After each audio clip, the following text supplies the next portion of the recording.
Antenne Réunion et la ville de Saint-Joseph vous présentent C'est Saint-Jo.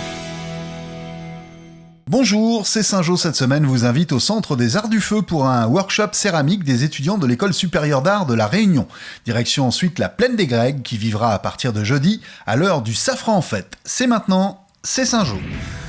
C'est à l'issue de 15 jours de stage, appelé dans ce cas précis workshop, que nous sommes allés surprendre les élèves de l'École supérieure d'art de La Réunion à Art Sud. Alice Aucuy, plasticienne céramiste installée à La Réunion depuis de nombreuses années, dirigeait cet atelier. Elle nous livre ses impressions. 15 jours, c'est assez court en fait comme temps céramique, mais ils ont bien relevé le défi, ils ont été assidus et très intéressés. Donc ce que j'espère, c'est qu'il y a quelques vocations qui se soient révélées dans ce matériau.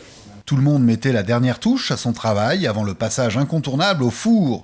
Nous nous sommes permis d'interrompre un des étudiants pour lui demander ce qu'il avait retiré de ces 2 semaines passées à Saint-Joseph. Une technique avec des professionnels, ça m'a permis de m'améliorer dans mon projet perso. Je sais plus où je vais aller maintenant. On a appris à travailler la terre, on nous a fourni du matériel.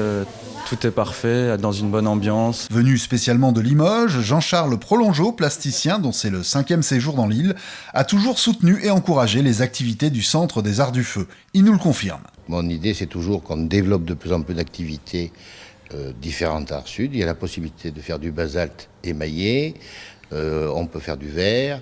On fait de la terre, il y a les moyens, il y a les possibilités ici de faire beaucoup de choses. Ce partenariat entre La Réunion, Limoges et Art Sud devrait donner lieu à d'autres échanges.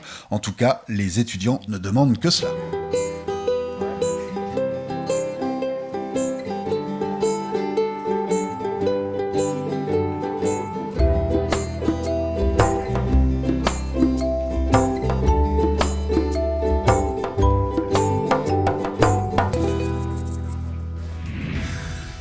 Tous les amateurs de bonne cuisine en ont chez eux. Le curcuma de la Plaine des Grecs, dont la réputation a dépassé nos frontières, a son rendez-vous annuel, idéalement placé dans le calendrier, comme nous le confirme Emmanuel Naz, président de l'association des producteurs de curcuma. C'est les meilleurs mois en fait, parce que là, le curcuma, on le récolte au mois de juillet-août.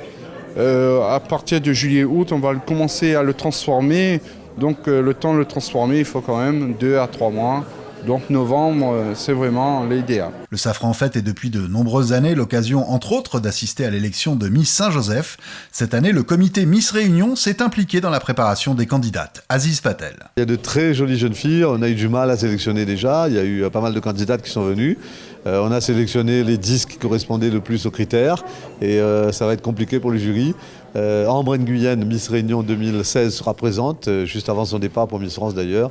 Donc je pense que ça va être une belle soirée et on souhaite bonne chance aux 10 candidates. Après Miss Saint-Joseph, le jeudi soir, en ouverture de la fête, dès le lendemain, vendredi 11 novembre, Miss Belle Époque à l'occasion de la journée de la 3e jeunesse, où on attend près de 11 000 visiteurs. Samedi, journée marmaille, demi-tarif sur les manèges de 9h à 15h.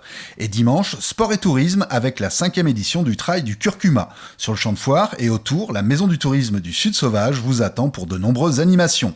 Tous les détails du programme sur saintjoseph.re. À l'agenda, cette semaine, vous annoncez dès maintenant pour le 30e anniversaire du Téléthon que Saint-Joseph sera ville ambassadrice, temps fort les 2 et 3 décembre.